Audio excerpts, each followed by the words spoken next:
Hey, so this is the last video on the short how to start having lucid dreams part of these videos. Everything after this will assume that you're already having lucid dreams, but if you're still trying to have them, I'm going to try to give you a good routine to follow for a week to a month or so, and you should be having lucid dreams by the end of it. And that would be to start going to bed at the same time every night, so you establish a good rhythm.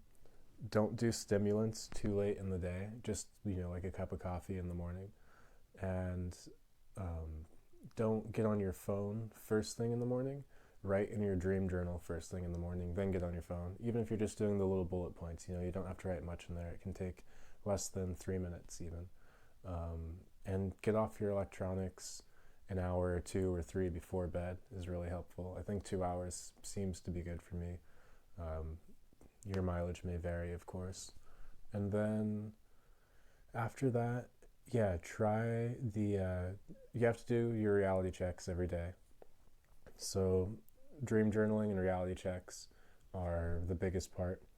And then try yoga nidra before bed every night. And then if all that stuff still isn't working after a week or two, your dream recall hasn't even improved, things like that, try the sorry, I'm spacing out here. I don't have a script for this one. Try the sleep interruption technique. That's my favorite technique for having lucid dreams. And then if that stuff doesn't work, after a month, if you've been dedicated and doing all that and you're still not having lucid dreams, and further videos down the line, we'll talk about supplements and herbs that help induce lucid dreams that are really powerful, and it can get pretty crazy. You might feel like you're asleep for 11 days and like you'll never wake up again. So stay tuned for those videos. Thanks.